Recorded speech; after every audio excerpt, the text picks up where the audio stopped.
দুনিয়া মিশে গলে ভাই শুধু আশার খেলা ঘর,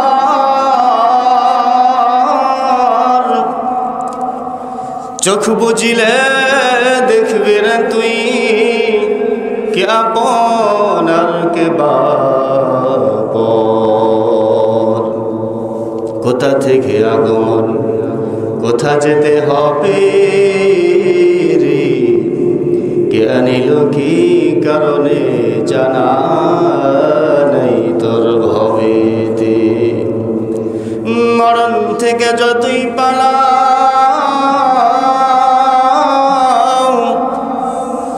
মরণ তোমায় লইবে ঘিরি, যদিও শতর আকাশ প্রাণে লুকাও সেথাই লাগে শিরি। আইনামা তাকুনু ইউদরিকুমুল মাউত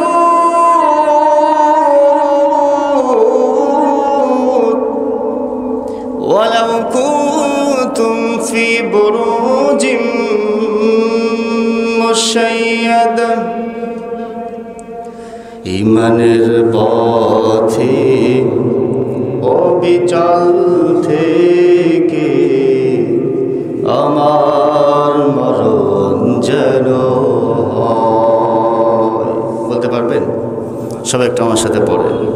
কোরআনের পথে অবিচল থেকে আমার মরণ যেন হয়।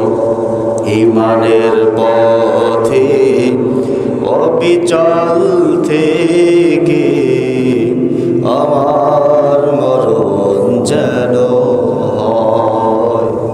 তোমারই কাছে মিনতি আমার, তোমারই কাছে মিনতি আমার। মহামহিম দয়াময় ঈমানের পথে অবিচল থেকে আমার মরণ যেন হয়। কোরআনের পথে অবিচল থেকে আমার মরণ যেন হয়। আল্লাহুম্মা আমিন। পূর্ব মোহনপুর কবরস্থান ও মাদ্রাসা যৌথ উদ্যোগে আয়োজিত বরকতি রহমতি মাহফিলের অত্যন্ত শ্রদ্ধেয়ভাজন আমার প্রাণপ্রিয় সম্মানিত সভাপতি সাহেব জনাব হাজী মোহাম্মদ শহীদুল ইসলাম এবং আমার অত্যন্ত কলিজার টুকরো সহসভাপতি করবেন জনাব হাজী মোহাম্মদ হাবিবুর রহমান হবি, বিশিষ্ট সমাজসেবক। আরও অত্যন্ত কাছের খুবই পরিচিত প্রধান অতিথিবৃন্দ সরকার মোহাম্মদ রফিকুল ইসলাম, সভাপতি সদর থানা বিএনপি। আমার আগে আলোচনা করেছেন অত্যন্ত কাছের প্রিয় বন্ধুবর মানুষ হযরত মাওলানা মুফতি হাসানুর রহমান সিরাজি সাহেব। আল্লাহ রাব্বুল আলামিন আমার ভাইয়ের কণ্ঠকে কোরআনের জন্য কবুল করুক, সকলে বলে আমিন। আমার সামনে বসে আছেন অত্যন্ত কাছে দূর দূরান্ত স্থান থেকে ছুটে আসা মুরব্বী বাবাজিরা, আরও কাছের আমার অত্যন্ত কলিজার টুকরো যুবক বন্ধুগণ, পদ্মার অন্তরালে বসে আছেন সর্বগুণে গুণান্বিতা শত শত মা ও বোনেরা, সকলের প্রতি রইল আমার আন্তরিক সালাম। আসসালামু আলাইকুম ওয়া রাহমাতুল্লাহি ওয়া বারাকাতুহু। কোরআনের মাহফিলে আসতে পেরে বসতে পেরে আপনারা খুশি না বেজার? কম না বেশি? যদি কোরআনের মাহফিলে এসে যদি আপনারা খুশি হয়ে থাকেন, তারপরেও যদি বেশি খুশি হয়ে থাকেন, এটা বোঝার দরকার আছে না নাই? এটা বোঝাইতে হলে অবশ্যই আল্লাহর দরবারে স্লোগান দিতে হবে। তাকবীরের মাধ্যমে আমরা বুঝিয়ে দেব আমরা আল্লাহকে কতটুকু ভালোবাসি। কথা বলেন ঠিক কিনা? আমরা যদি আল্লাহকে ভালোবাসি আমাদের কণ্ঠটাও হবে বলিষ্ঠ বলে বলিয়ান কথা বলেন ঠিক কিনা? আমরা একবার আল্লাহ রাব্বুল আলামিনকে দেখিয়ে দিতে চাই আমরা মুসলমান সর্বদিকে এগিয়ে আছি। যেমনই বলিষ্ঠ কণ্ঠে তেমনি আমরা কাজে মাঠে ময়দানে আমরা মুসলমান এগিয়ে থাকবো, কথা বলেন ঠিক কিনা? মুসলমান কখনো পিছে হটতে পারে না, কথা বলেন ঠিক কিনা? ও মুসলমান ভালো করে শুনে রাখেন, গোটা পৃথিবীর জমিনে নাস্তিক বেঈমান যতগুলো রাম রয়েছে, মুসলমানের তাকবীরের ধ্বনি যখন দিয়েছে নাস্তিক বেঈমান রাম সবগুলো পালাতে বাধ্য হয়েছে, কথা বলেন ঠিক কিনা? তাকবীর দিতে পারবেন তো আপনারা? আমরা সবাই বলিষ্ঠ কণ্ঠে শরীরে যত শক্তি আছে সকল শক্তি উজাড় করে আমরা আল্লাহকে দেখিয়ে দেব আমরা আল্লাহকে ভালোবাসি, নাকি বলেন? লিল্লাহি তাকবীর, নারায়ে তাকবীর। আলহামদুলিল্লাহ, আপনারা কম হন নাই, কিন্তু আওয়াজ আরো বেশি দরকার। বলেন তো দেখি, কোরআনের জন্য আওয়াজ দিলে লাভ না লস? কোরআনকে ভালোবাসেন তো আপনারা? কতটুকু ভালোবাসেন? পুরোপুরি? তাহলে আওয়াজও দিতে হবে পুরোপুরি, নাকি বলে? আওয়াজ যদি আমরা দিতে পারি আজকের এই মাহফিল থেকে বাতিলগুলো যেন বুঝতে পারে এখানে কোরআনের কিছু কথা হচ্ছে, নাকি বলে? যুবক ভাইরা কয়েকজন আছেন, একটু হাত তুলেন তো দেখি। মাশাআল্লাহ, বাবাজিও হাত তুলছে, বাবাজি যুবক করতেছে, আল্লাহ কবুল করুন, সকল বলে আমিন। দেখি যুবক ভাইরা একটু তাকবীর দেন তো দেখি। আমাদের এই মোহনপুর না কোন এলাকা এটা? মোহনপুর, পূর্ব মোহনপুর যুবক ভাইদের আওয়াজ বেশি নাকি আমাদের মুরব্বী বাবাজিদের আওয়াজ বেশি? একটু পরীক্ষা হয়ে যাক, নাকি বলেন? আগে যুবক ভাইরা একটু আওয়াজ দেন, লিল্লাহি তাকবীর। বাবাজিরা সব তাকবীর দিয়ে দিয়েছে। এবার যুবক ভাইরা দিয়েছেন, এবার মুরব্বী বাবাজিরা, যুবক ভাইরা অফ থাকেন, মুরব্বী বাবাজিরা তাকবীর দেবেন, লিল্লাহি তাকবীর। মাশাআল্লাহ, মুরব্বী বাবাজিদের আওয়াজ এতে বেশি। যুবক ভাইরা ফেল, যুবক ভাইরা ফেল হলে চলবে? এবার দুই গ্রুপ আওয়াজ দিতে হবে, নাকি বলে? দুই গ্রুপ আওয়াজ দিয়ে নাস্তিক বেঈমানদেরকে দেখিয়ে দিতে চাই আমরা মুসলমান যেমন শক্তিতে আছি তেমন আমরা বলিষ্ঠ কণ্ঠে আছি, কথা বলেন ঠিক কিনা?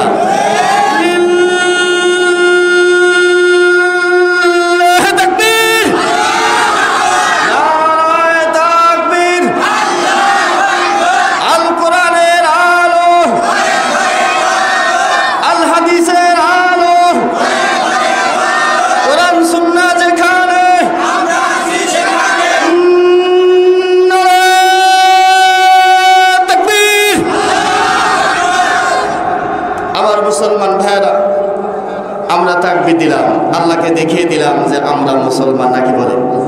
শরীরটা গরম হয়েছে না? কিসের গরম, কিসের শীত, নাকি বলে? ইমানদারের কাছে কোনো শীতও চলে না, কোনো গরমও চলে না। ইমানদার যখন যুদ্ধের ময়দানে যায়, যখন জিহাদের ময়দানে একজন মুমিন প্রবেশ করে, ওই মুমিনের কাছে কোনো শীতও পরোয়া করে না, কোনো ঠান্ডাও পরোয়া করে না, একজন দুইজনকেও পরোয়া করে না, 10 জন 20 জনকে 1000 জনকেও পরোয়া করে না। ইমান শুধু বলতে চাই, ইমানদাররা মনে করে জিহাদের ময়দানে যেহেতু আমরা এসেছি কাফের বেঈমানদেরকে দুনিয়ার জমিন থেকে বিদায় করবো, এরপরে আমরা মরবো, কথা বলেন ঠিক কিনা? আর মুসলমান জানে মুসলমান কখনো বিদজাত হতে পারে?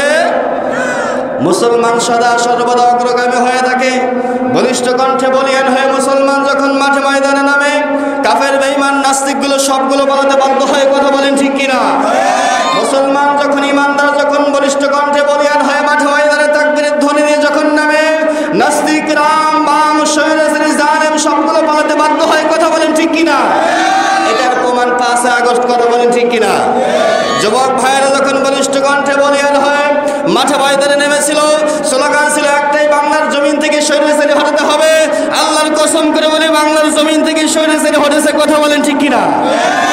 মুসলমান যদি ঐক্যবদ্ধ না হয়, মুসলমান যদি বলিষ্ঠভাবে বলিয়ান না হয়, এই বাংলার জমিন থেকে জালেম হটতো।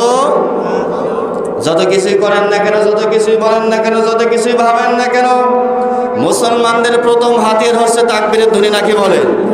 এই মুসলমান যখন তাকবীরের ধ্বনি দিয়ে মাঠে ময়দানে নেমে গিয়েছিল, বদরের মাঠে মুসলমানের সংখ্যা ছিল 313 জন, আর এদিকে কাফের বেঈমানদের সংখ্যা ছিল 1000-এরও বেশি। কিন্তু এই 313 জন সাহাবীর কাছে, মুসলমান ইমানদারের কাছে, তাদের বলিষ্ঠ বলিয়ানের কাছে 1000-এর চাইতে বেশি কাফের বেঈমানগুলো কোনো টাইম পায় নাই। বলেন সুবহানাল্লাহ। কারণ কি জানেন? মুসলমানরা ঐক্যবদ্ধ ছিল, মুসলমানের ইমানি পাওয়ার ছিল, মুসলমানের হুঙ্কার ছিল, মুসলমানের ইমানি শক্তি ছিল। আজ স্পষ্টভাবে বলতে চাই, মুসলমান যখন বলিষ্ঠ কণ্ঠে বলিয়ান হয়ে যাবে, মুসলমান যখন তাকবীরের ধ্বনি দিয়ে মাঠে ময়দানে নামবে, রাম বাম হামলা মামলা দুঃখ বেদনা রক্ত ঝরা কোনো ভয় করবে না। ও মুসলমান ভালো করে শুনে রাখেন, সেই সময় গোটা পৃথিবীর জমিনে মুসলমান ক্ষমতা পাবে। কথা বলেন ঠিক কিনা? আজকে আমরা গোটা পৃথিবীর জমিনে মুসলমান লাঞ্ছিত অপমানিত হওয়ার কারণ কি জানেন? গোটা পৃথিবীর মুসলমান আমরা মিল নাই। কথা বলেন ঠিক কিনা? গোটা পৃথিবীর মুসলমান ঐক্যবদ্ধ হতে পারি না বিধায় আজকে আমরা গোটা পৃথিবীর জমিনে মুসলমান লাঞ্ছিত অপমানিত অপদস্থ হচ্ছি। আমাদের বাংলাদেশে আর কি দেখা যায়? বিশেষ করে পার্শ্ববর্তী রাষ্ট্র ইন্ডিয়ার কথাই বলবো। আমার মালদাতে একটা প্রোগ্রাম ছিল, সেখানে আমি দেখেছি, নিজের চোখে আমি দেখেছি। আমি গাড়ি গ্লাসটা যখন নামাই তখন থেকে আমার সামনে মুসলমান মা এবং বোনদেরকে চরমভাবে মানুষের সামনে দিবালয় তাদেরকে নির্যাতন করতেছে। ওই বেঈমানগুলো এখনো বেঁচে আছে। তারা শুধু ইন্ডিয়াতে মুসলমানদের জুলুম নির্যাতন করে ক্ষান্ত হয় নাই, তাদের বাংলার জমিনে পাঠিয়েছিল জালেম স্বৈরাচারী। তারা মুসলমানদের উপর জুলুম নির্যাতন করেছে। কথা বলেন ঠিক কিনা? আলেম ওলামাদের উপরে জুলুমের স্ট্যান্ডার্ড চালু করে দিয়েছিল। আল্লামা কোরআনের ফাঁকি দেওয়ার হোসেন সাইদের উপর স্ট্যান্ডার্ড চালু করে দিয়েছিল। কথা বলেন ঠিক কিনা? যখন তাদের জুলুম অতিরিক্ত হয়ে গিয়েছে, আল্লাহ রাব্বুল আলামিন তাদের এই জুলুমকে প্যাকেট করে তাদের উপরেই আল্লাহ তাআলা অত্যাচার জুলুম নির্যাতন করেছে। কথা বলেন ঠিক কিনা? এটা আল্লাহর খেলা। আল্লাহ বলেন, যখন আমি ধরি তখন কিন্তু ছাড়ি। সুতরাং জুলুম যেহেতু করবা, জুলুম করলে একটু সাবধান মতো কইরো। এমন জুলুম কইরো না যে জুলুম তুমি সহ্য করতে পারবে। আমার মুসলমান ভাইরা, আল্লাহ রাব্বুল আলামিন ঘোষণা করে দিয়েছিল আমার বান্দারে, ইয়া আইয়ুহাল্লাযীনা আমানু লা তুকদ্দিমু বাইনা ইয়াদাইল্লাহি ওয়া রাসূলিহি ওয়াত্তাকুল্লাহ ইন্নাল্লাহা সামিউন আলীম।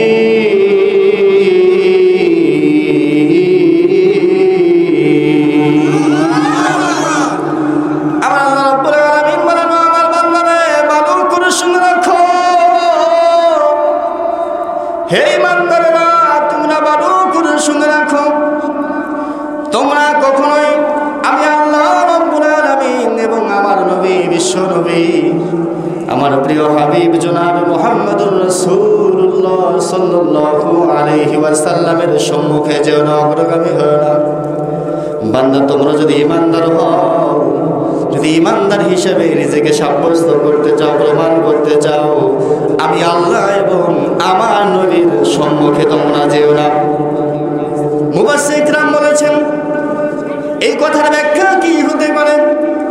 আমার আল্লাহ রাব্বুল আলামিন আমার নবী বিশ্ব নবীর অগ্রগামী হতে নিষেধ করেছেন। এর কারণ হলো, আমি আল্লাহ রাব্বুল আলামিন মহাগ্রন্থ আল কোরআনের ভিতরে যে বিধানগুলো নাজিল করেছি, বান্দা তোমরা মহাগ্রন্থ আল কোরআন মানবা, কোরআন অনুযায়ী নিজের জীবন গঠন করবা, তাহলে আমি আল্লাহ রাব্বুল আলামিন তোমার জীবনটা ঈমানদারের খাতায় নাম লেখা দেব। যারা বলেন সুবহানাল্লাহ। এখন বলেন তো দেখি, ঈমানদার হওয়া দরকার আছে না নাই? আমরা তো সবাই ঈমানদার হতে চাই নাকি বলেন? যদি ঈমানদার হই, আমাদের জন্য আল্লাহ তাআলা পুরস্কার রেখেছেন 5টা। কয়টা? আর যদি আমরা ঈমানদার না হই, এই মহাগ্রন্থ আল কোরআন যদি আমরা ফেলে দিই, কোরআনের বিধান যদি আমরা অমান্য করি, আমার নবী বিশ্ব নবী বলেন, ও আমার উম্মতের দল, তোমরা ভালো করে শুনে নাও, তখন তোমরা মুসলমান জায়গায় জায়গায় জুলুম নির্যাতনের শিকার হয়ে যাবে। যারা বলেন নাউজুবিল্লাহ। আমার মুসলমান ভাইরা ভালো করে শুনে রাখেন, 2 কারণে ঈমানদার মুসলমানগুলো জুলুম নির্যাতনের শিকার হয়ে যাবে। আল্লাহ নবী বিশ্ব নবী ঘোষণা করে দিয়েছিল, আমার উম্মতের দল, তোমরা ভালো করে শুনে নাও, যে সমস্ত বান্দা বান্দির ভিতরে হব্বত দুনিয়ার লোভ চলে আসবে, আমি আল্লাহ রব্বুল আলামিন তোমাদেরকে দুনিয়ার জমিনে লাঞ্ছিত অপমানিত করে ফেলবো। জোরে বলেন নাউজুবিল্লাহ। দুনিয়ার লোভ আমাদের ভিতরে থাকলেই শেষ। কি বলেন? যে নেতা নেত্রীরা দুনিয়ার লোভ করেছিল, লক্ষ লক্ষ টাকা কামাই করেছে, বাংলা জমিনের যত সম্পদ ছিল সবগুলো পাচার করে বহিরাগত রাষ্ট্রের ভিতরে বিল্ডিং করেছে। কথা বলেন ঠিক কিনা? এই দুনিয়ার লোভের কারণে আমার আল্লাহ রাব্বুল আলামিন বলেন, যারা দুনিয়ার লোভ করবে, দুনিয়ার মহাব্বত যাদের অন্তরের ভিতরে থাকবে, আমার আল্লাহ রাব্বুল আলামিন বলেন যেখানেই থাকো না কেন, জায়গায় জায়গায় আমি আল্লাহ রাব্বুল আলামিন ওই সমস্ত বান্দা বান্দিরে লাঞ্ছিত অপমানিত করব। জোরে বলেন নাউজুবিল্লাহ। 2 নাম্বার হলো কারাহিয়াতুল মাউত। যদি সমাজের ভিতরে, রাষ্ট্রের ভিতরে, দেশের ভিতরে মহাগ্রন্থ আল কোরআন, আমি আল্লাহ রাব্বুল আলামিন তোমাদেরকে যে বিধান নাযিল করেছি, যে মহাগ্রন্থ আল কোরআন দিয়েছি, এই মহাগ্রন্থ আল কোরআন যখন সমাজের ভিতরে প্রতিষ্ঠাতা করতে যাবে, কোরআনের বিধান যখন সমাজের ভিতরে পালন করবে, দেশের ভিতরে, রাষ্ট্রের ভিতরে যখন কোরআন দিয়ে রাষ্ট্র চালানোর ব্যবস্থা হয়ে যাবে, কোরআন দিয়ে যদি রাষ্ট্র চালাতে গিয়া নিজের জীবনটা বিলীন করে দিতে হয়, হামলার শিকার হতে হয়, মামলার শিকার হতে হয়, যদি আয়না করা নামক জাহান্নামের ভিতরেও যেতে হয়, তারপরেও যদি আমরা কোরআনের বিধান কায়েম করতে পারি, আমার আল্লাহ রাব্বুল আলামিন আমাদেরকে ঈমানদার হিসেবে ঘোষণা করে দিবেন। জোরে বলেন সুবহানাল্লাহ। আর যদি সমাজের ভিতরে, দেশের ভিতরে, রাষ্ট্রের ভিতরে যদি কোরআনের আইন প্রতিষ্ঠা হোক, এটা যদি আমরা না চাই, এই কোরআনের জন্য যদি আমরা রক্ত দিতে না পারি, হামলা খেতে না পারি, মামলা খেতে না পারি, কোরআনের জন্য আমরা যদি জীবনটা বিলীন করে দিতে না পারি, আমার আল্লাহ রাব্বুল আলামিন বলেন ওই সময় আমি আল্লাহ রাব্বুল আলামিন তোমাদের উপরে, আমি আল্লাহ রাব্বুল আলামিন জিল্লতি, লাঞ্ছনা, জুলুম, নির্যাতন, ইস্তেমলা চালু করে দে। নাউজুবিল্লাহ বলেন। তাহলে সদা সর্বদা আমরা যদি মুসলমান হিসেবে নিজেকে দাবি করে ফেলি, আল্লাহ রাব্বুল আলামিন বলেন যে সমস্ত বান্দারা আমি আল্লাহ রাব্বুল আলামিনের জন্য নিজের জীবনটা বিলীন করে দেয়, আমি আল্লাহ রাব্বুল আলামিন ওই সমস্ত বান্দা বান্দিরে দুনিয়ার জমিনে সম্মানিত করে ফেলি। একটু খেয়াল করে, ভালো করে, গভীর মনোযোগ দিয়ে শুনবেন। আল্লাহর নবীর একজন সাহাবা, 2টা চক্ষু নাই, অন্ধ, চোখে দেখতে পারে না। আমার নবী, বিশ্ব নবী জিহাদের ময়দানে যায়। ওই সাহাবী বলতেছেন, ইয়া রাসূলুল্লাহ, জিহাদের ময়দানে যাব। আমার নবী, বিশ্ব নবী বলেন, সাহাবারে তোমার 2টা চোখ নেই, জিহাদের ময়দানে গিয়ে কিভাবে যুদ্ধ করবা? চোখ নেই, যুদ্ধ করতে পারবে? কিন্তু সাহাবার মনে তামান্না হলো, ইয়া রাসূলুল্লাহ, ইয়া হাবিবাল্লাহ, আমার মনে বড় আশা জিহাদের ময়দানে যাব। জিহাদের ময়দানে যাওয়ার পরে আমার জীবনটা আমি কোরআনের জন্য বিলীন করে দেবো, ইসলামের জন্য বিলীন করে দেব। কাফের বেঈমানদের সামনে আমি মাথা নত করব না। ইয়া রাসূলুল্লাহ, ইয়া হাবিবাল্লাহ, আপনাকে যখন কাফের বেঈমানগুলো আঘাত করতে আসবে, তখন আমি আপনার সামনে ডাল হয়ে দাঁড়িয়ে যাব। জোরে বলেন সুবহানাল্লাহ। 2টা যুদ্ধে অংশগ্রহণ করেছে। এরপরে আমার নবী, বিশ্ব নবীর সাহাবা হযরত ওমর ফারুক রাদিয়াল্লাহু তাআলা আনহুর জামানায় যখন চলে আসলো, হযরত ওমর ফারুক রাদিয়াল্লাহু তাআলা আনহু পারস্যের বিরুদ্ধে জিহাদের জন্য ঘোষণা করে দিলেন। ওই অন্ধ সাহাবী হযরত ওমরকে বলতেছেন, আমিরুল মুমিনিন, জিহাদের জন্য আমি অন্ধ সাহাবী সদা সর্বদা প্রস্তুত হয়ে আছি, যুদ্ধের ময়দানে যাব, আমি সাহাবা শহীদ হয়ে দুনিয়ার জমিন থেকে বিদায় হয়ে যাব। হযরত ওমর বলতেছেন, যুদ্ধের ময়দানে গিয়ে কি করবে? কারণ তোমার 2টা চোখ নাই, কাফেরদের সাথে লড়তে হলে তো দেখার দরকার আছে। ওই সাহাবা বলতেছেন, আমিরুল মুমিনিন, আমি জিহাদের ময়দানে যাব, আল্লাহ রাব্বুল আলামিনের জন্য, ইসলামের জন্য আমার জীবনটা বিলীন করে দেব। যতদিন পর্যন্ত আমি শাহাদাত বরণ না করব, ততক্ষণ পর্যন্ত আমার ভিতরে ঈমানটা পরিপূর্ণ আমি মনে করতেছি না। সুবহানাল্লাহ বলেন। ওই সাহাবা এবার যুদ্ধের ময়দানে গেল। এবার সাহাবা দায়িত্ব পেল কালিমার পতাকা সে জান্ডা বাই তার হাতে থাকবে। জোরে বলেন সুবহানাল্লাহ। এবার যুদ্ধের ময়দান শুরু হয়ে গেল। কাফের বেঈমানরা যুদ্ধ শুরু করে দিয়েছে। আমার নবী বিশ্ব নবী কলিজার টুকরা সাহাবারা এবার যুদ্ধের ময়দানে যখন অংশগ্রহণ করলো, কাফের বেঈমানদের সাথে তুমুল যুদ্ধ শুরু হয়ে গেছে। এবার অন্ধ সাহাবীর সামনে এবার কাফের বেঈমানরা চলে এসেছে। কাফের বেঈমানরা আসার পরে তাকে দেখে অন্ধ সাহাবার চোখ তো নাই, দেখতে পারে না আমাদের সাথে কি আর করতে পারে। এই বলে অন্ধ সাহাবারে হেয় প্রতিপন্ন করলো, তিরস্কার তাচ্ছিল্য করলো, তাকে টাইম দেওয়া হলো না। ওই অন্ধ সাহাব আমার তলোয়ার নিয়ে তাকবীরের ধ্বনি দিয়া যখন মাঠে ময়দানে নামলো, মাঠে ময়দানে নামার পরে একজন নয় দুইজন নয় একসাথে 10 জন কাফের বেঈমানরে দুনিয়ার জমিন থেকে বিদায় করে দিল। জোরে বলেন সুবহানাল্লাহ। অন্ধ মানুষ চোখে দেখে না, ওই কাফের বেঈমানকে 10 জনকে একাই দুনিয়ার জমিন থেকে বিদায় করে দিয়েছে। এটা কিসের শক্তি? ইমানি শক্তি নাকি বলেন? ইমানের শক্তির কাছে কোনো কিছুই দেখা যায় না। ওই যে যখন 5 আগস্টে যখন আন্দোলন হলো, ওই যে একজন পুলিশের কর্মকর্তা প্রধান যে ডাকাইতেছে, এই যে দেখেন স্যার যুবকদের একটাকে মারে, আরো 10টা সামনে এগিয়ে আসে, তারা পিছিয়ে ওঠে না, ভয় পায় না। দেখছেন আপনারা ভিডিওটা? পুলিশের ওসিকে দেখাইতেছে, স্যার দেখেন একটাকে মারে আর বাকি আরো 10টা সামনে আসে, ভয় করে না। কি করা যায়? কারণ ও জানে যে এই স্বৈরাচারী জালেমের পতন হবে। কথা বলেন ঠিক কিনা? তেমনি ভাবে মুসলমান নবীদের সাহাবা ঈমানটা বলিষ্ঠ হয়। আল্লাহর নবী বিশ্ব নবী জনাবে মুহাম্মদুর রাসূলুল্লাহ সাল্লাল্লাহু আলাইহি ওয়াসাল্লাম যুদ্ধের ময়দানে যখন গেলেন, কাফের বেঈমানদের সাথে যখন যুদ্ধ শুরু হয়ে গেল, কাফের বেঈমানরা এবার পেছন দিক থেকে সেই অন্ধ সাহাবার শরীরের ভিতরে একটা আঘাত করলো। অন্ধ সাহাবা চোখে দেখে না, চোখে দেখে না, সামনে কে এসেছে পিছনে কে এসেছে দেখতে পারে না। শুধু তলোয়ারের আওয়াজটা, ঝনঝন আওয়াজ শুনে ওই সাহাবা মনে মনে ভাবে, বুঝতে পারে, অনুমান করতে পারে আমার ডান দিকে শত্রু আছে, বাম দিকে শত্রু আছে, তারপরে দেখতে পারে না। হঠাৎ করে এবার একজন কাফের এসে ওই সাহাবার ঘাড়ের উপরে একটা কোপ মেরেছে। কোপ মারার সাথে সাথে ওই সাহাবার ঘাড়টা এবার বডি থেকে তার হাতের সিনাটা আলাদা হয়ে গেছে। এক হাত দুনিয়ার জমিন থেকে বিদায় হয়ে গেল, বডির সাথে হাতটা একটা নাই। এবার একটা আঘাত করার পরে ওই সাহাবার ডান হাতটা বডি থেকে আলাদা হয়ে গেল। এবার কালিমার পতাকাটা ছাড়ে না। ওই হাতটা চলে যাওয়ার পরে কালিমার পতাকা, কালিমার জান্ডা এবার মুখের সাথে লেগে আছে। জোরে বলেন সুবহানাল্লাহ।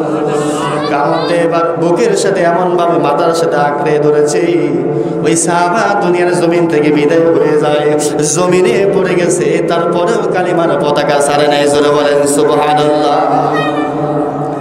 আমার মুসলমান ভাইরা ভালো করে শুনবেন, আমার আল্লাহ রাব্বুল আলামিন বলেন, আমার বান্দারা তোমরা ভালো করে শুনে রাখো, হাযা বায়ানুল লিন-নাসি ওয়া হুদাও ওয়া মাউইযাতুল লিল মুত্তাকিন।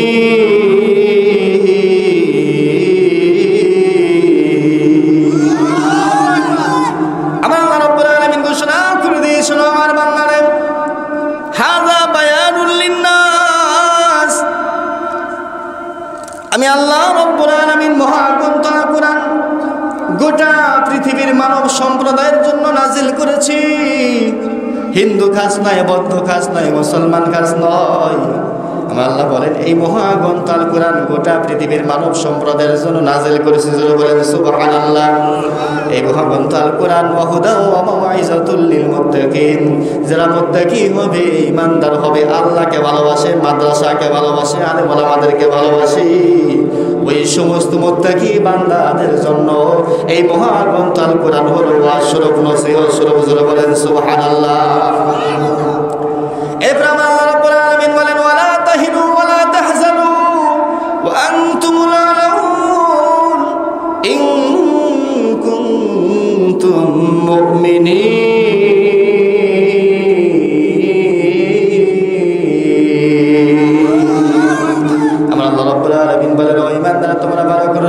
কোরআনকে ভালোবাসবে, কোরআন অনুযায়ী নিজের জীবন গঠন করবে, কোরআনের রাজ কায়েম করার জন্য রক্ত দিবে, জীবন দিবে, হামলা মামলা খাইবে, জেল জুলুম খাইবে, সব কিছুই ছাড়বে, মা বাবা ছেড়ে দিবে, সন্তান সন্তানাদি ছেড়ে দিবে, আত্মীয় সাথে সম্পর্ক ছিন্ন করবে।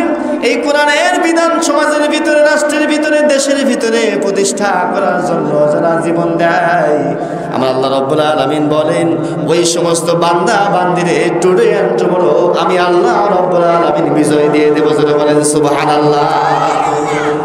তাহলে যারা কোরআনের জন্য লড়ে তারা কখনো মরে, শহীদ কখনো মরে না। আমার আল্লাহ রাব্বুল আলামিন বলেন ও বান্দারা তোমরা ভালো করে শুনে রাখো, যেই সমস্ত বান্দারা এই কোরআনের জন্য, কোরআনের বিধান, কোরআনের হুকুম দেশের ভিতরে, রাষ্ট্রের ভিতরে প্রতিষ্ঠিত হওয়ার জন্য যারা জীবন দেয়, ওই সমস্ত বান্দা বান্দিরা আমি আল্লাহ রাব্বুল আলামিনের দরবারে শহীদ হওয়ার পরেও, মারা যাওয়ার পরেও আমি আল্লাহর কাছে জীবিত থাকে। যারা বলেন সুবহানাল্লাহ। যারা কোরআনের জন্য জীবন দেয় ওই সমস্ত বান্দা বান্দিরা আল্লাহর দরবারে সদা সর্বদা জীবিত থাকে। সুবহানাল্লাহ বলেন।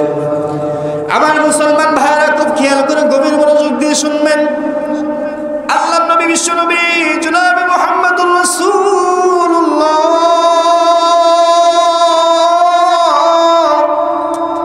উহুদের ময়দানে চলে গেলেন। কাফের বেঈমানগুলো উহুদের দামামা বাজিয়েছে, উহুদের ভিতরে যুদ্ধ শুরু হয়ে যাবে। আমার নবী বিশ্ব নবীর দুনিয়ার জমিন থেকে বিদায় করে দিবে, তুমি কি দুনিয়ার জমিনে রাখবে না? দোষ একটাই, আমার নবী বিশ্ব নবী আব্দুল্লাহর ছেলে মুহাম্মদ মক্কার জমিনে কাফের বেঈমানদের বিরুদ্ধে বলে, তাদের লাত মানাত উজ্জা বড় বড় মূর্তির বিরুদ্ধে কথা বলেন ঠিক কিনা? মুক্তির বিরুদ্ধে কথা বলার কারণে আমার নবী বিশ্ব নবীর দেশান্তরিত করেছে, মক্কার জমিন থেকে বিদায় করে দিয়েছে, মারার হুমকি, হামলার হুমকি, মামলার হুমকি দিয়েছে। কথা বলেন ঠিক কিনা?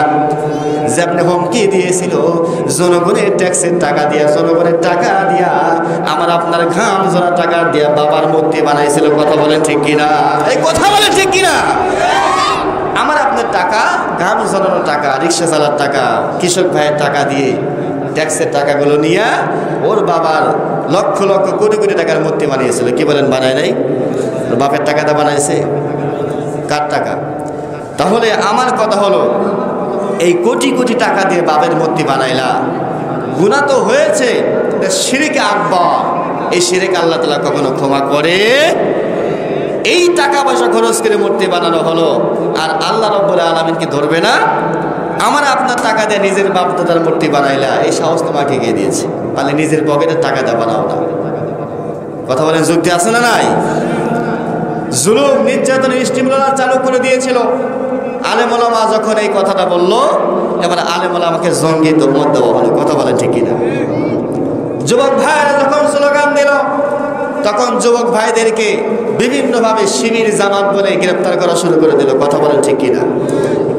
দোষ থাকুক বা না থাকুক, দোষ একটাই, হকের পথে কথা বলেছে। কথা বলেন ঠিক কিনা? তেমনি ভাবে আল্লাহ নবী যখন মক্কার জমিনে কুফর শিরকের বিরুদ্ধে যখন কথা বলা শুরু করে দিল, আবু জাহেল, উতবা, শাইবা, ওয়ালিদ বিন মুগিরাও আব্দুল্লাহ ছেলে মুহাম্মদকে জঙ্গি আখ্যায়িত দিয়েছিল, আব্দুল্লাহ ছেলে মুহাম্মদকে পাগল বলেছিল, আব্দুল্লাহ ছেলে মুহাম্মদকে জঙ্গি বলেছিল, আব্দুল্লাহ ছেলে মুহাম্মদকে মাতাল বলেছিল। আমি এই কথা স্পষ্টভাবে বলতে চাই, কুফরি মতবাদ ভ্রান্ত করার জন্য, কুফরি মতবাদ ধ্বংস করার জন্য যারা জঙ্গি বলতে পারে, এরা আবু জাহেলের ছেলেবেলা। কথা বলেন ঠিক কিনা? ওদের মধ্যে আবু জাহেলের মধ্যে কোনো পার্থক্য নাই। আল্লাহ তাআলা গোটা পৃথিবীর জমিন থেকে, বাংলাদেশের জমিন থেকে শিরক দূর করে দিয়েছে। সুবহানাল্লাহ বলেন। এখন আমরা স্বাধীনতা আছে না? কে বলেন? স্বাধীন কি আমরা আছি? কথা বলেন, আছি? আমার মনে হয় না স্বাধীনতা পাই নাই এখনো। স্বাধীনতা এখনো পাই আমার মনে হয়। আপনারা কি বলেন জানি না। বাবাজি রাগ করতেছেন আপনারা? একটা কথা বলিনি, যখন আমি ইন্ডিয়াতে আলোচনা করি, ওখানে ওরা বলে, হুজুর আপনাদের বাংলাদেশে তো কথা বলতে পারেন না, বাংলাদেশে কথা বললে বক্তাদের গলা টিপে ধরা হয়। কিন্তু বলিষ্ঠভাবে বলতে চাই, হুজুর এই আমাদের ইন্ডিয়ার মঞ্চে যদি হিন্দু রাষ্ট্র, এখানে আপনি বুক খুলে কথা বলেন, কারো বাপের ক্ষমতা নাই সামনে থেকে মাইক কেড়ে নেওয়া। কথা বলেন ঠিক কিনা? ইমান ওদেরই আছে, আমাদের এই ইমান ওরকম বেজাল ইমান আমাদের। তো আল্লাহ রাসূল সাল্লাল্লাহু আলাইহি ওয়াসাল্লাম বলেন যারা আমি আল্লাহ রাব্বুল আলামিনের দ্বীনের জন্য নিজের জীবনটা বিলীন করে দিবে, আল্লাহ রাব্বুল আলামিন বলেন দুনিয়ার জমিনে আমি আল্লাহ তাদেরকে বিজয় দান করব। যারা বলেন সুবহানাল্লাহ। আল্লাহ নবী বিশ্ব নবী ঘোষণা করে দিয়ে দিলেন উহুদের ময়দানে যুদ্ধের দামামা বাজবে। আল্লাহ নবী যুদ্ধের দামামা শুরু করে দিলেন। জিহাদের প্রান্তে যখন চলে গেলেন, কাফের বেঈমানদের সাথে যখন যুদ্ধ শুরু হয়ে গেল, ওদিকে কাফের বেঈমান কিছু আছে মুনাফিক মার্কা মুসলমান, আল্লাহর জামানায় ছিল, এখন আমাদের সমাজে আছে না নাই? 5 ওয়াক্ত নামাজ পড়ে যারা হক কথা বলে সমাজের ভিতরে তাদের বিরুদ্ধচার করে, কথা বলেন ঠিক কিনা? এরা আছে দেখবেন সামনের কাতারে নামাজ পড়ে, সুযোগ পেলে ইমাম সাহেব বিরুদ্ধচার করে, কি করে না? তাহলে নামাজ পড়ে লাভ কি হলো বলেন তো দেখি? আল্লাহ নবী বিশ্ব নবী ঘোষণা করে দিয়েছেন যুদ্ধের ময়দানে যেতে হবে। উহুদের দামামা বেজে গিয়েছে, যুদ্ধের দামামা বেজে গিয়েছে, যুদ্ধ শুরু হয়ে গিয়েছে। কাফের বেঈমানদের সাথে যখন যুদ্ধ শুরু হয়ে গেল, ওইদিকে আমার নবী বিশ্ব নবীর কলিজার টুকরা সাহাবা, একজন সাহাবা এখনো যুদ্ধের ময়দানে যায় নাই, নতুন মাত্র বিবাহ করেছে, সবেমাত্র বিবাহ করেছে। বউয়ের সাথে যখন আনন্দময় আনন্দ সময়টা কাটানোর জন্য প্রস্তুত হয়ে গেছে, আমার নবী বিশ্ব নবী উহুদের প্রান্তে যুদ্ধের ময়দানে গিয়েছে। হঠাৎ করে কে যেন বলল, আল্লাহ নবী বিশ্ব নবী দুনিয়ার জমিনে নাই। কাফের বেঈমানগুলো আমার নবী বিশ্ব নবীকে দুনিয়ার জমিন থেকে বিদায় করে দিয়েছে। আমার নবী বিশ্ব নবীর কলিজার টুকরা সাহাবা স্ত্রীর কাছে থাকলেন না, গোসল করার জন্য গিয়েছে গোসলখানায়। এই খবর শোনার পরে আর গোসলখানাও দেরি করেন নাই, গোসলও করেন নাই, গোসলটা ফরজ হয়ে গিয়েছিল। গোসল না করে এবার স্ত্রীকে বললো, প্রাণের স্ত্রী তলোয়ারটা দিয়ে দাও। স্ত্রী বলতেছেন, স্বামী গো, সবে মাত্র আপনার সাথে আমার বিবাহ বন্ধন হয়ে গেল, সবে মাত্র আপনি আমার সাথে একটা রাত কাটালেন, এই মুহূর্তে আপনার শরীরটা আনাবার গোসলটা ফরজ হয়ে গিয়েছে, আপনি এই মুহূর্তে গোসল না করে উহুদের ময়দানে যাচ্ছেন, যুদ্ধ করার জন্য যাচ্ছেন, পরিষ্কার হয়ে নেন, পাক পবিত্র হনের পরে যান। আমার নবী বিশ্ব নবীর সাহাবা বলতেছেন, প্রাণের বিবি রে, তুমি ভালো করে শুনে নাও, আমি খবর শুনতে পারলাম আমার নবী উহুদের ময়দানে দুনিয়ার জমিন থেকে বিদায় হয়েছে।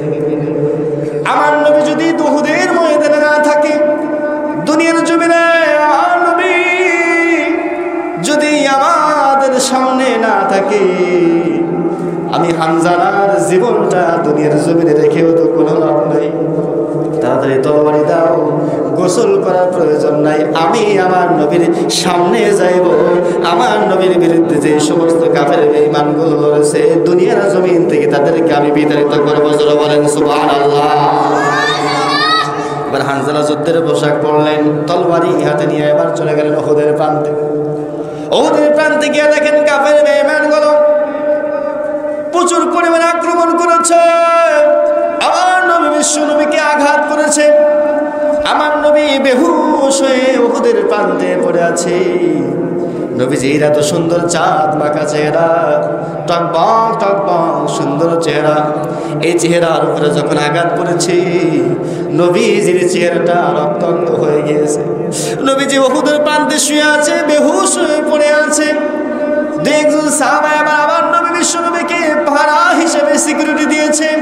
কাফের বেঈমান যেন আমার নবী বিশ্ব নবীকে দুনিয়ার জমিন থেকে বিদায় করতে না পারে।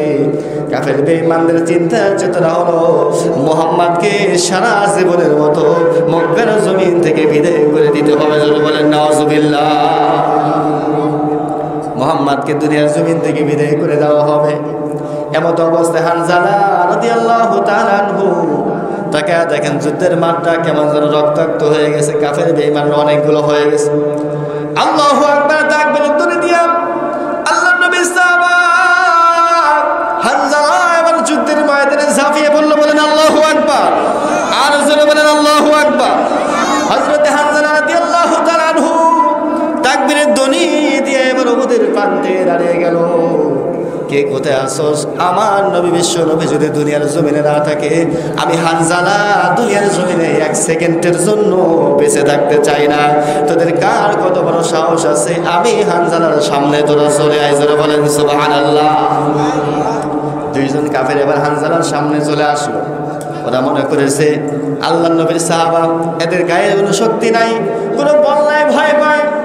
কিন্তু ওরা জানে না আল্লাহর নবী বিশ্ব নবীর সাহাবা, এরা কোরআনের জন্য, রাসূলের জন্য জীবন বিলীন করে দিতে পরোয়া করে না। রাসূলের জীবন বাঁচাতে নিজের জীবনটা বিলীন করে দিবে, তারপরেও মুসলমান কিন্তু জ্ঞাত হয় না। কথা বলেন ঠিক কিনা?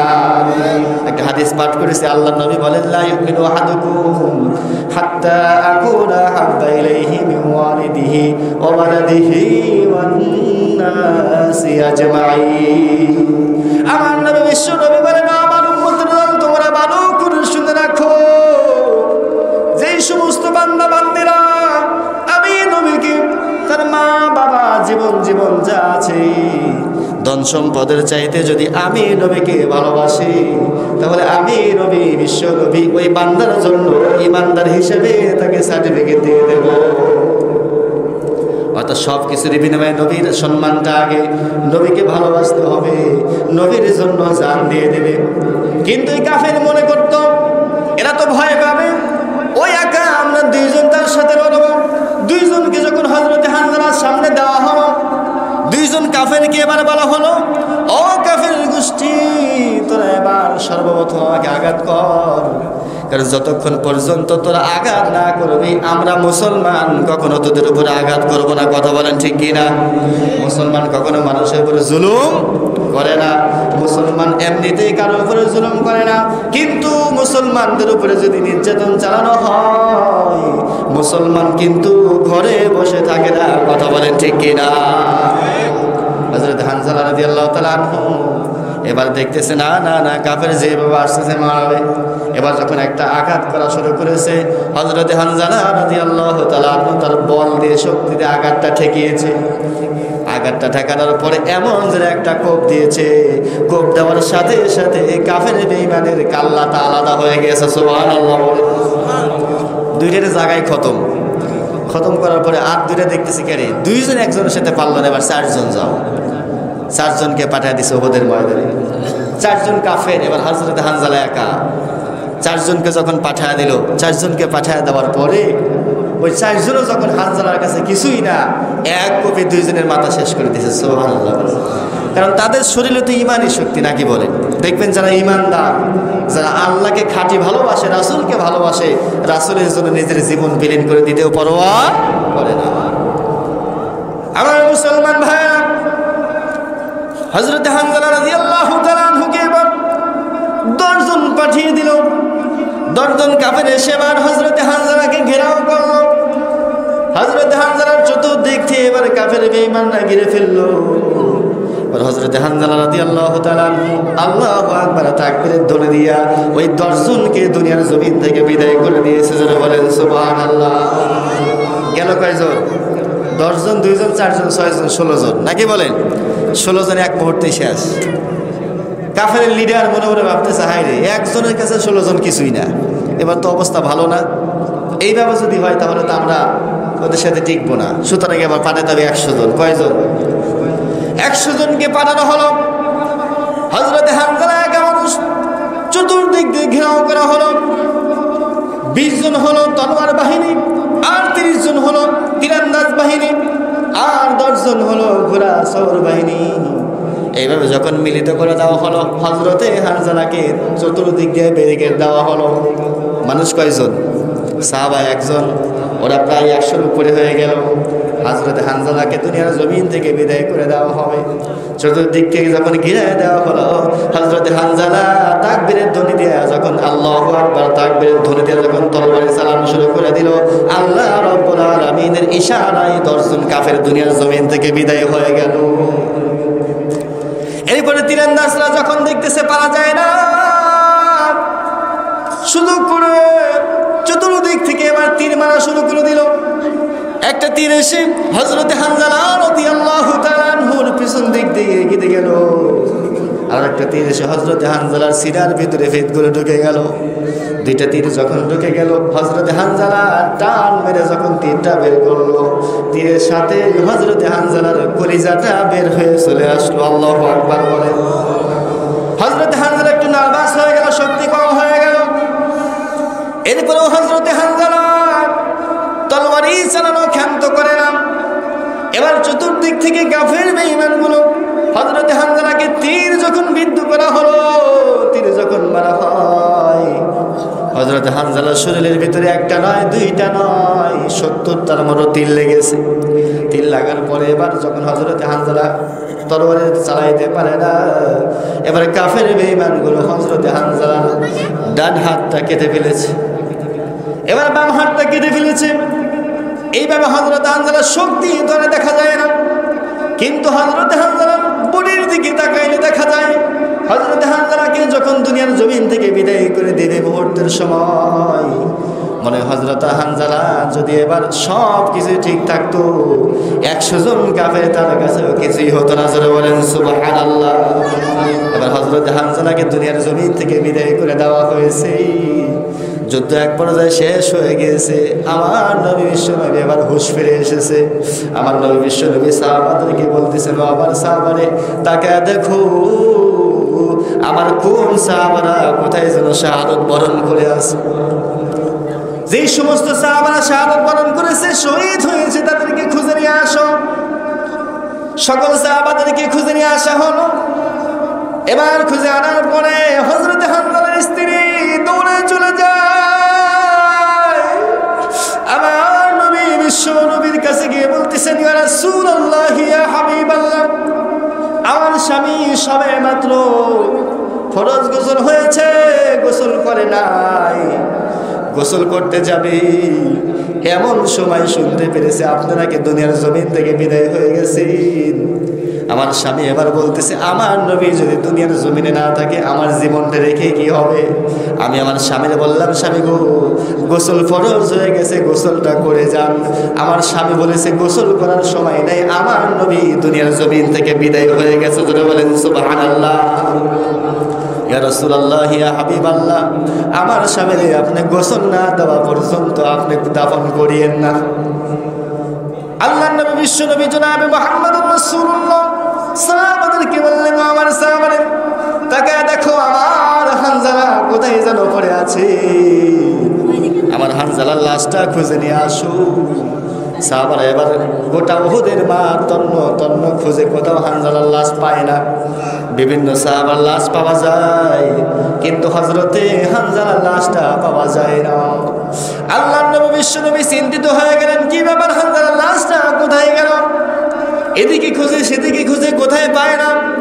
আল্লাহ রাব্বুল আলামিন জিবরিল আমিনকে পাঠিয়ে দিলেন, জিবরিল আমিন চলে যান, আমার নবী বিশ্ব নবী আমার বন্ধু হাবিবকে জানায় দেন, হানজালার জন্য টেনশন করার কোনো দরকার নাই, কারণ আমার হানজালাকে আমি আল্লাহ রাব্বুল আলামিন ফেরেশতার মাধ্যমে তাকে আমি আরশে আযমে নিয়ে গিয়েছি। জোরে বলেন সুবহানাল্লাহ।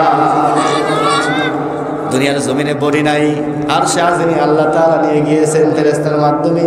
জিবরিল আমিন বলতেছেন, ইয়া রাসূলুল্লাহ, ইয়া হাবিবাল্লাহ, হানজালাকে আরশে আযমে নেওয়ার কারণ হলো আমার আল্লাহ রাব্বুল আলামিন হানজালাকে হাউজে কাউসারের পানি দিয়ে গোসল করায় দিচ্ছেন। জোরে বলেন সুবহানাল্লাহ।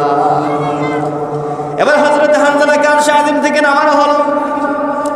সাহাবারা বলতেছেন, ইয়া রাসূলুল্লাহ, ইয়া হাবিবাল্লাহ, হযরতে হানজালাকে হাউজে কাউসারের পানি দিয়ে গোসল করানো হয়েছে। ফেরেশতারা কেমনে দাফন করেছে, কেমনে গোসল করেছে আমরা একটু দেখবো।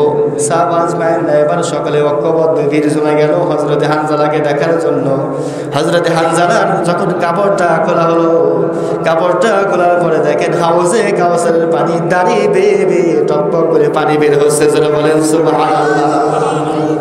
আমার নবী বিশ্ব নবীকে আমার আল্লাহ রাব্বুল আলামিন জানা দিয়েছেন, ও পয়গম্বর, ভালো করে শুনে রাখো, তোমার হানজালাকে শুধু তুমি ভালোবাসো না, বরং হানজালাকে আমি আল্লাহ রাব্বুল আলামিন এত ভালোবেসেছি।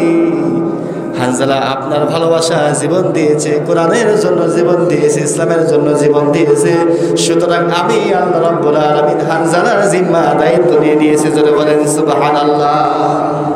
হযরতে হানজালাকে হাউজে কাউসারে পানি দিয়ে গোসল করায় দিয়েছেন। আমার আল্লাহ রাব্বুল আলামিন বলেন, আমার নবীকে বিশ্ব নবীকে প্রশ্ন করলেন, ইয়া রাসূলুল্লাহ, ইয়া হাবিবাল্লাহ, হাসরের মাঠে হানজালাকে প্রশ্ন করা হবে, সাহাবা আজমাইনরা প্রশ্ন করবেন হানজালা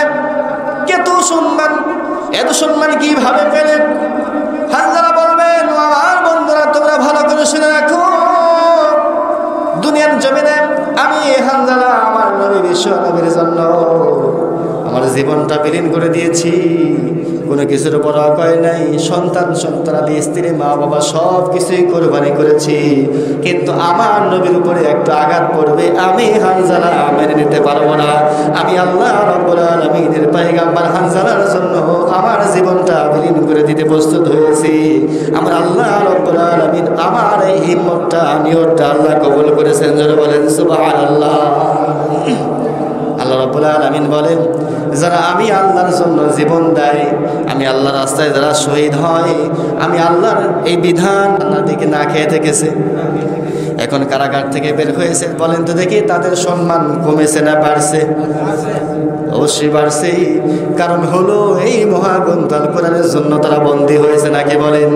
এই মহাগ্রন্থ আল কোরআন আল্লাহ রাব্বুল আলামিন বলেন, আমার বান্দারে ভালো করে শুনে রাখো,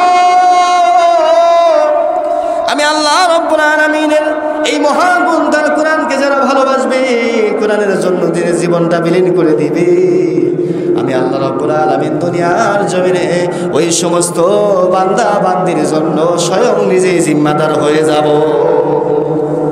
সুবহানাল্লাহ বলেন। তাহলে কোরআনের জন্য যারা জীবন বিলীন করে দেবে, আমার আল্লাহ রাব্বুল আলামিন তাদের জিম্মার দায়িত্ব নিয়ে নিয়েছেন। সুবহানাল্লাহ বলেন। আমরা যদি কোরআনের কথা বলি, এই কোরআনের হুকুমত কায়েম করার জন্য যদি জীবন দেওয়া লাগে, দিতে পারবো তো ইনশাআল্লাহ? যদি ডাক আসে বাংলার জমিনে কোরআনের হুকুমত চালু করার জন্য আমাদের রাস্তায় নামতে হবে, নামতো নাকি আমরা? নামবো তো ইনশাআল্লাহ। যদি এই কোরআনের হুকুমত সংসদে আইন পাশ করার জন্য যদি আমাদের রাস্তায় নামতে হয়, নামবো তো আমরা ইনশাআল্লাহ? নাকি পেছন থেকে ভেগে যাবো? ইনশাআল্লাহ। মুসলমান কখনো ভাগতে পারে? মুসলিম আমি, সংগ্রামী আমি চিরনবীর, আল্লাহকে ছাড়া কাউকে ভয় করি না। নারায়ে তাকবীর, নারায়ে তাকবীর, নারায়ে তাকবীর। মুসলিম আমি, সংগ্রামী আমি চিরনবীর, আল্লাহকে ছাড়া কাউকে ভয় করি না। নারায়ে তাকবীর। আল কোরআনের সৈনিক আমার, নেই তো কোনো ভয়, এক আল্লাহর গোলাম আমি, এই তো পরিচয় আমার, এই তো পরিচয়।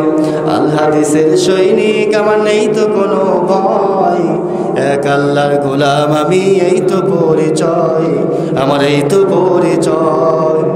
এই পৃথিবীর সবই নকল, এই পৃথিবীর সবই নকল, আসল কিছুই নয়, এক আল্লাহর গোলাম আমি, এই তো পরিচয় আমার, এই তো পরিচয়। কথা বলে ঠিক কিনা?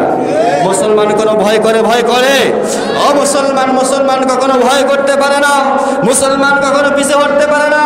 মুসলমান জানে দুনিয়ার জমিনে জন্মগ্রহণ করেছি, আল্লাহর বিধান যদি কায়েম করতে নিজের জীবন দিতে হয়, হামলা খেতে হয়, মামলা খেতে হয়, রক্ত ঝরাতে হয়, মা বাবাকে ছাড়তে হয়, তারপরেও বাংলার জমিনে কোরআনের হুকুমত কায়েম করে ছাড়বো, তবু পিছিয়ে হটবো না। কথা বলেন ঠিক কিনা?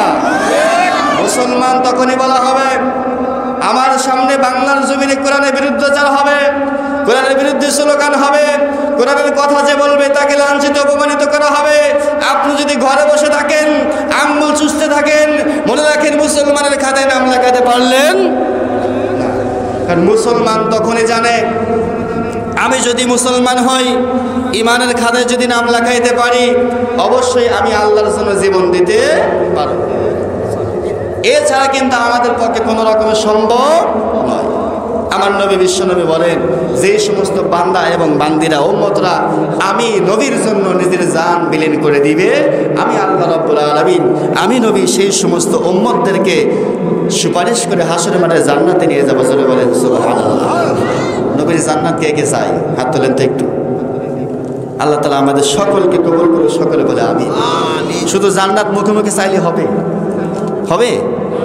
আল্লাহ নবী বিশ্বনবী বলেন, আমার উম্মতের দল ভালো করে শুনে রাখো, যেই সমস্ত বান্দা বান্দিরা আমি নবীর জন্য জীবন বিলীন করে দিবে, আমি নবীর আদর্শে যারা আদর্শবান হয়ে যাবে, ওই সমস্ত বান্দা বান্দিরে আমি নবী সুপারিশ করে জান্নাতে নিয়ে যাব। আর আমার নবী বিশ্ব নবীর আদর্শ এটাই, মুসলমান যেন আমার নবীর আদর্শবান হয়ে যায়। আমার নবী বিশ্ব নবী এবার দুনিয়ার জমিন থেকে বিদায় হয়ে যাবে।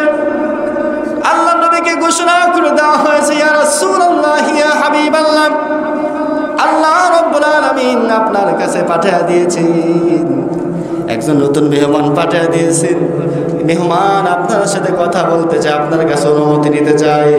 এমন একজন মেহমান আসবে, এই মেহমান দুনিয়ার জমিনে কারো কাছে কোনো অনুমতি নেয় নাই, কিন্তু আমার আল্লাহ বলেছেন আমার বন্ধু আমার হাবিব যদি আমার এই মেহমানকে যদি অনুমতি দেয় তাহলে কাজ করবে, আর যদি অনুমতি না দেয় তাহলে যদি ফিরে চলে আসে। সুবহানাল্লাহ বলেন। জিবরিল আমিন বলতেছেন, ইয়া রাসূলুল্লাহ, ইয়া হাবিবাল্লাহ, মালাকুল মাউত জীবনে কোনোদিন কারো কাছে অনুমতি নেয় নাই। কি বলেন? এই এলাকা মানে অনুমতি নিয়েছিল নাকি বলেন? আজরাইল কারো কাছে অনুমতি লাগে? কারো কাছে অনুমতি লাগে না।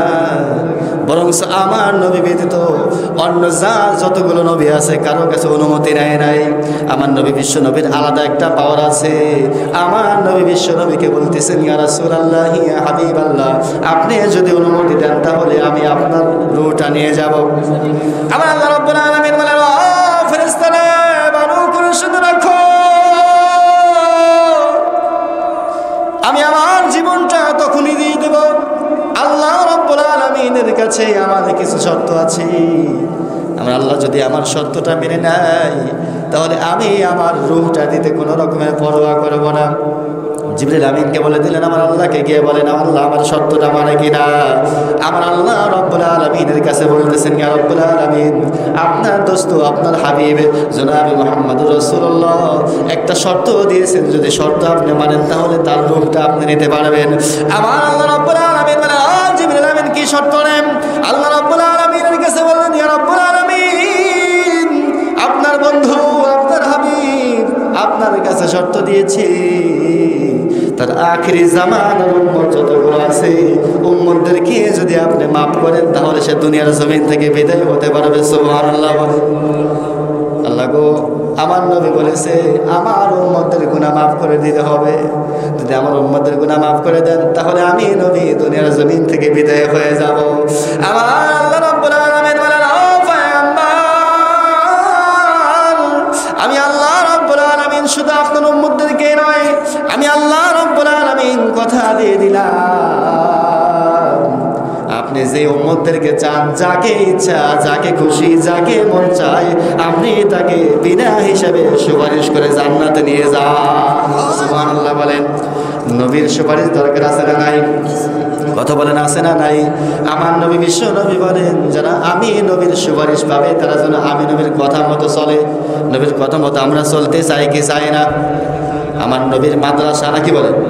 আমার নবী বিশ্ব নবী বলেন, যে সমস্ত বান্দা বান্দিরা আমি নবীর মাদ্রাসাকে ভালোবাসে, আমি নবীর মাদ্রাসাকে বুদ্ধি দিয়ে বিবেক দিয়ে অর্থ দিয়ে শ্রম দিয়ে যারা ভালোবাসবে, হাসরের মাঠে আমি নবী তাদেরকে সুপারিশ করে জান্নাতে নিয়ে যাবো। যারা বলেন সুবহানাল্লাহ। আমার জানা মতে আমি জানি আপনারা অনেক ভালো নাকি বলেন, কোরআনকে ভালোবাসেন তো। আমার আল্লাহ রাব্বুল আলামিন বলেন, যালিকাল কিতাবু লা রাইবা ফীহি হুদাল লিল মুত্তাকিন আল্লাযীনা ইউমিনুনা বিল গায়বি ওয়া ইউকিমুনাস সালাতা ওয়া মিম্মা রাযাকনাহুম ইউনফিকুন।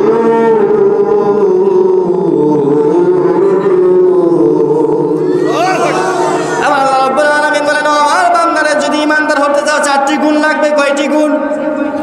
এই চারটি গুণ যদি কোনো বান্দার ভিতরে থাকে আমি আল্লাহ রাব্বুল আলামিন তাকে ইমানদারের খাতায় নাম লেখা দেব। এই চারটি গুণ যখন থাকবে আমি আল্লাহ রাব্বুল আলামিন সরাসরি তাদেরকে জান্নাতে দিয়ে দেব। কথা বলেন ঠিক কিনা? এক নম্বর গুণ হলো যারা আমি আল্লাহকে বিশ্বাস করবে। আমরা সবাই বিশ্বাস করি নাকি বলেন? আল্লাযীনা ইউমিনুনা বিল গায়ব ওয়া ইউকিমুনাস সালাত, নামাজ প্রতিষ্ঠা করবে। চতুর্থ নম্বর গুণ হলো আমি আল্লাহ রাব্বুল আলামিনের ধন সম্পদ যা তোমাকে দিয়েছি এই সম্পদগুলো আমি আল্লাহ রাব্বুল আলামিনের রাস্তায় খরচ করতে হবে। কথা বলেন ঠিক কিনা?